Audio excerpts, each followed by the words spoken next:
तो हे hello everyone, कैसे आप सब लोग। Welcome in my YouTube channel Nandal tutorials, जिसके अंदर अपनी कर रहे हैं जनरल साइंस, और जनरल साइंस के अंदर पढ़ रहे हैं अपनी फिजिक्स।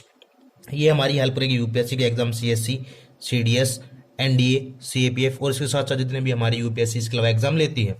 इसके साथ हमारी एफकेट, टेरिशियल आर्मी, एनएटी, जितने भी हमारे स्टेट पीसीएस, पीएससी होते हैं, और साथ साथ हमारे एसएससी जितने भी एग्जाम लेते हैं, सीजीएल, सीएचएसएल, इसके अलावा जितने भी और एग्जाम लेते हैं, उसके साथ साथ जितने भी हमारे सी ग्रुप और डी ग्रुप के एग्जाम होते हैं, स्टेट वाइज और सेंटर वाइज, उन सभी के अंदर भी हमारी हेल्प करेंगे।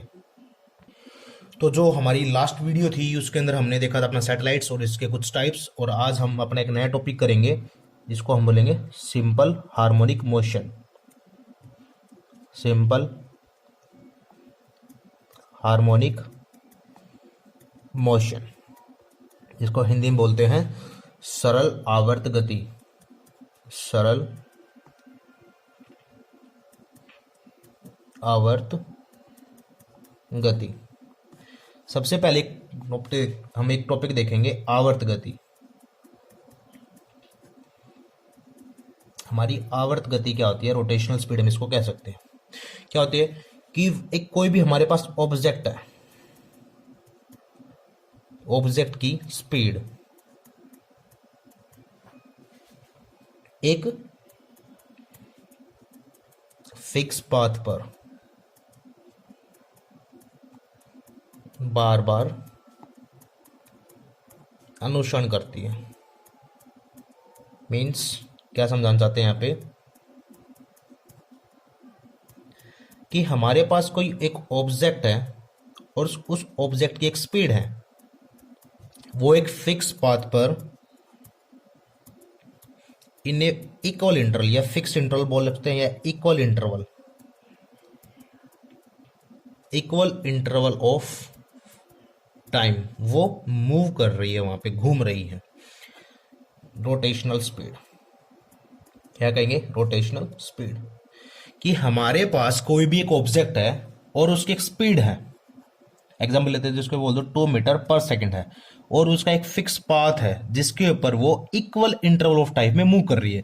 जैसे मैं एग्जांपल लेकर समझाऊं, जैसे हमारी जो अर्थ है वो रिवॉल्व कर रही है अराउंड द सन, एक फिक्स टाइम में अराउंड कर 24 आवर्स लेती है, एक कंप्लीट दिन, 1 डे, कि इतने टाइम के अंदर ही वो एक फिक्स पाथ अपना कवर करेगी। यह सेकंड एग्जांपल मैं इसको समझाना चाहूँ, जैसे सेकंड एग्जांपल से कि जो हमारी घड़ी है, घड़ी की सुइयां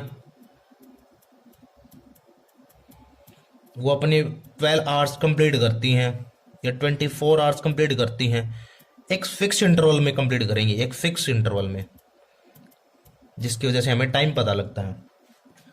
या मैं इसको अगर प्रॉपर एक डेफिनेशन देना चाहूं इसकी, तो क्या डेफिनेशन दूंगा कि the number of revolutions a rotating system makes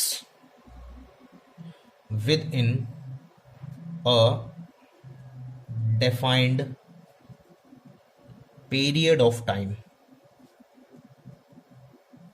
तो आवर्त गति में हमें क्या समझना है? आवर्त गति में हमें सिंपल सी एक यही चीज समझनी है कि कोई भी एक ऑब्जेक्ट है, उसकी एक स्पीड होगी और वो ऑब्जेक्ट एक फिक्स पाथ पे घूमेगा, इक्वल इंटरवल ऑफ टाइम में घूमता रहेगा। इक्वल इंटरवल ऑफ टाइम मतलब वो कितने भी चक्कर लगाए। मैं बोल दूं मेरे पास एक ये ऑब्जेक्ट है, ये पाथ है, ये मैं बोल दूं सन है हमारी, और इसके चारों तरफ हमारी अर्थ इस पाथ पर मूव कर रही है, धीरे धीरे धीरे धीरे धीरे धीरे इस पाथ पर मूव कर रही है। तो इस पाथ को कंप्लीट करने के लिए हमारी अर्थ को अगर 24 आवर्स लग रहे हैं, तो वो एक चक्कर भी इतने टाइम पे ही कंप्लीट करेगी, 2 भी, 3 भी, और 10 भी, और 20 भी। तो यही हमें समझाना चाहता है इस आवर्त गति के अंदर कि कोई भी हमारे पास जो ऑब्जेक्ट है उसकी एक स्पीड होगी और एक फिक्स पाथ होगा जिस पर वो इक्वल इंटरवल ऑफ टाइम में मोशन करता रहेगा। तो ये होता हमारा रोटेशनल स्पीड या आवर्त गति, जिसको हम बोलते हैं। जो हमारा टॉपिक है वो है simple harmonic motion. Simple harmonic motion. अब सिंपल हार्मोनिक मोशन क्या होता है, सबसे पहले इसकी हम डेफिनेशन देखते हैं। अगर मैं इसकी सिंपली डेफिनेशन देखना चाहूँ तो डेफिनेशन क्या बनेगी कि a motion in which the restoring force is directly proportional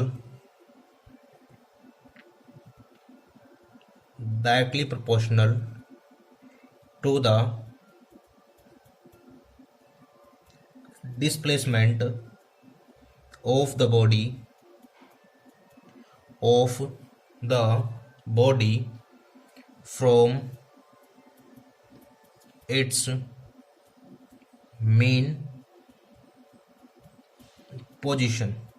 तो यहाँ पे हमें क्या समझाना चाहता है सिंपल हार्मोनिक मोशन के अंदर कि ये भी हमारे पीरियोडिक टाइप का ही मोशन है, जिसका हम क्या देखेंगे कि कोई हमारा एक चाल है, एक हमारी गति है, जिसके अंदर हम क्या देखेंगे जो हमारा फोर्स है, जो हमारा रिस्टोरिंग फोर्स है जो लग रहा है वो डायरेक्टली प्रोपोर्शनल होगा। मतलब अगर फोर्स बढ़ेगा तो डिस्प्लेसमेंट ऑफ द बॉडी, इसकी मेन पोजीशन जो होगी वो भी बढ़ेगी धीरे धीरे बार बार। अगर फोर्स बढ़ रहा है तो डिस्प्लेसमेंट बढ़ेगी, फोर्स कम हो रहा है तो डिस्प्लेसमेंट कम होगी। जैसे एग्जांपल लेते हैं हम पेंडुलम का, जैसे एक स्ट्रेट लाइन के अंदर मोशन जो हो रहा है, स्ट्रेट लाइन के अंदर जो मोशन हो रहा है, जैसे एग्जांपल ले लिया कि ये हमारे पास एक पेंडुलम है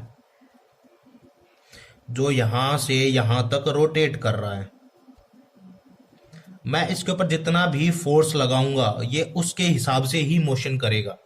एग्जाम्पल इसका हम समझ सकते हैं डायरेक्ट, इसको मैं स्पेशल थोड़ा इजी लैंग्वेज में समझना चाहूँ कि a special type of periodic motion completed in a straight line.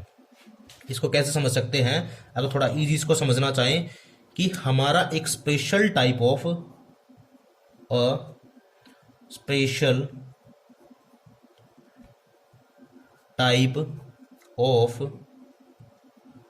Periodic motion completed in a straight line। Example जैसे हम इसका पेंडुलम ले लेते हैं, ये एक पेंडुलम है जो हमारा मोशन कर रहा है, ठीक है। एक फिक्स पाथ एक स्ट्रेट लाइन पे ही मोशन करेगा। अगर वो इतना इस पोजीशन मैं बोल दूं कि ये जो इसकी लेंथ थी यहां से ही वो इस लेंथ से एक 1 मीटर की लेंथ फॉर्मेशन कर रहा है, तो यहां से वो यहां भी 1 मीटर की ही लेंथ फॉर्मेशन करेगा एक फिक्स पर एक स्ट्रेट लाइन के अंदर। तो इसके अंदर हमें क्या समझाना चाहते हैं कि जो हमारा मोशन होगा in which the restoring force directly proportional to the displacement of the, यहाँ पे हमें सिर्फ इतना ही समझाना चाहते हैं कि जितना भी हमारा जो फोर्स होगा मोशन कराने में वो डायरेक्टली प्रोपोर्शनल होगा displacement of the body from its mean position, कि जो इसकी एक फिक्स पोजीशन थी, मीन पोजीशन थी, उससे हमने कितना फोर्स लगाया वो उसके डायरेक्टली प्रोपोर्शनल होगा। अगर मैं उसको यहाँ से छोड़ता हूँ तो ये वहाँ यहाँ तक ही अपनी एक ट्रैवल करेगा। अगर मैं उसको यहाँ से छोड़ रहा हूँ तो वो यहाँ से ट्रैवल करेगा, अगर मैं उसको यहाँ से छोड़ रहा हूँ तो ये यहाँ तक ट्रैवल करेगा। ये डिपेंड कर रहा है जो हमारा सिंपल हार्मोनिक मोशन है कि मैं उस पर कितना फोर्स लगा रहा हूँ, वो फोर्स डायरेक्टली प्रोपोर्शनल होगा किसके, डिस्प्लेसमेंट के।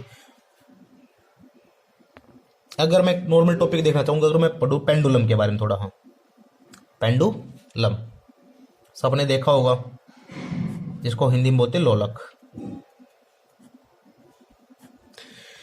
नॉर्मली हमें क्या समझाना चाहते हैं, एक पेंडुलम होता क्या कि a pendulum is a weight suspended from a pivot so that it can swing freely। क्या समझ सकते हैं कि जैसे हमारे पास एक लाइन है, मैंने उसके एक धागे पे छोटा सा वेट लगा दिया तो ये मेरा एक पेंडुलम बन गया जो एक स्ट्रेट लाइन के अंदर ट्रेवल करे, जिस पर मैं जितना फोर्स लगाऊंगा तो मेरा पेंडुलम यही है। जो इसका फॉर्मूला डिफाइन किया जाता है कि 2 पाई अंडर रूट L/G। यहाँ पे हमारा T है पीरियड, टाइम पीरियड, और जो हमारी पाई है, और L हमारी क्या होगी, उस पेंडुलम की लेंथ कितनी है, मीन्स ये हमारी एल होगी, पेंडुलम की लेंथ कितनी है। और हमारा जी यहाँ पे क्या डिफाइन किया जाएगा, जी हमारा डिफाइन किया जाएगा एक्सेलरेशन ड्यू टू ग्रेविटी, क्योंकि ग्रेविटी से पेंडुलम की लेंथ और ब्रेथ इन पे फर्क पड़ेगा। जैसे एग्जांपल ले लेते हैं हम कि कोई व्यक्ति झूले पर बैठा है, झूले पर बैठा कोई व्यक्ति, हम उसको झुला रहे हैं। अगर मैं बोल दूं वो झूले पर जो व्यक्ति बैठा है, अगर हम उसको झूले पर खड़ा कर दें, झूले पर बैठे व्यक्ति को अगर हम झूले पर खड़ा कर दें तो क्या होगा, तो उसका जो आवर्तकाल था, आवर्तकाल क्या हो जाएगा, कम हो जाएगा। मीन्स उसकी गति बढ़ जाएगी, एकदम से उसकी गति बढ़ जाएगी। ये कभी कभी ना कभी आपने एक्सपीरियंस किया होगा, अगर आपका बचपन आपने देखा होगा, नॉर्मली आप झूला झूले होगे तो सभी ने चीज़ें देखी होगी, तो गति बढ़ जाएगी। तो यहाँ पे क्या होगा, जो हमारा टाइम पीरियड था वो भी कम हो जाता है, और जो लेंथ थी वो भी नॉर्मल क्या हो जाती है। यहाँ पे क्या होता है भाई, जो हमारा सेंटर ऑफ मास है वो शिफ्ट हो जाता है, जिसकी वजह से हमारे साथ ऐसा होता है। तो ये थी आज की हमारी वीडियो, जिसके अंदर हमने देखा सिंपल हार्मोनिक मोशन और थोड़ा बहुत हमने पढ़ा पेंडुलम के बारे में। वीडियो कैसी लगी कमेंट सेक्शन के अंदर जरूर बताएं। वीडियो को लाइक करें, शेयर करें और चैनल को ज़्यादा से ज़्यादा सब्सक्राइब करें। धन्यवाद दोस्तों।